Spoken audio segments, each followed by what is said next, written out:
What's up guys, Lon here from Android Authority, and with the S8 being officially announced and the G6 getting ready to hit store shelves, we now see what both of these companies' visions towards a bezel-less future looks like, but you're probably curious how these two stack up. So let's find out with the Galaxy S8 versus the LG G6.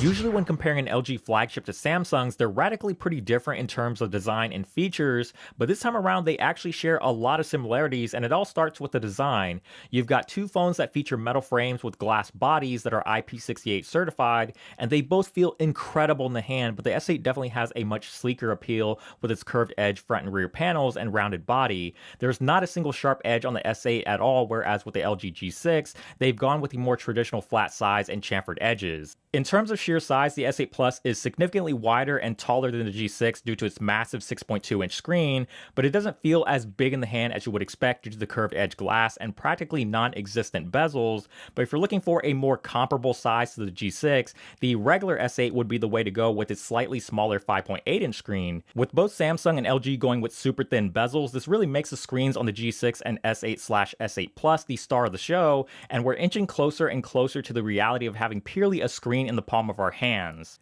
The G6 features a 5.7-inch LCD screen with Quad HD resolution, HDR support, and an always-on display. The 5.8 and 6.2-inch screens of the S8 and S8 Plus feature the typical AMOLED screens from Samsung that seem to continually get better year in and year out. They also feature HDR support, an always-on display, and Quad HD resolution, but you're getting slightly more pixels on the long side of the display due to Samsung going with 18.5:9 aspect ratio versus LG's 18:9 screen. Something that LG has been doing for as long as we can remember is the use of on-screen keys, and this year Samsung has made the switch in order to give way for the smaller bezels and more screen. This means no more physical home button on the front, and just like LG, Samsung's fingerprint sensor is now on the back, but instead of being centered below the camera, Samsung chose to put it next to the camera, and it's just as awkward as it looks, so it's definitely going to take some getting used to, or another option would be to use the iris scanner to unlock the device instead. Although dual cameras is another smartphone trend that is starting to become more popular, Samsung is sticking to their guns with a single 12-megapixel sensor at f1.7 aperture and dual pixel autofocus,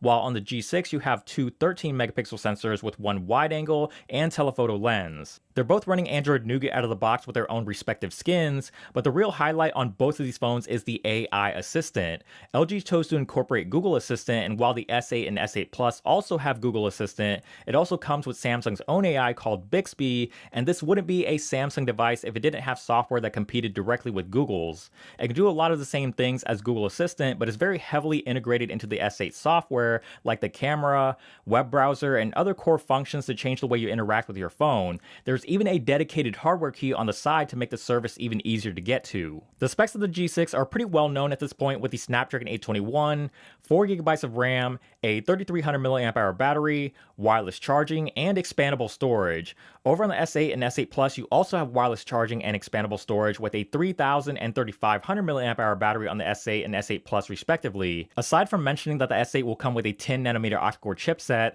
Samsung was pretty hush on the processor during the making of this video, but if history is any indication, we most likely can expect the latest Snapdragon in the US and Exynos for the rest of the world. The G6 and S8 are shaping up to be two of the hottest phones of 2017, and it's going to be interesting to see how these two truly stack up when they're both widely available. For more on Samsung's new S8, S8 Plus, or even the LG G6, keep it tuned here to the YouTube channel and AndroidAuthority.com because we are your source for all things Android.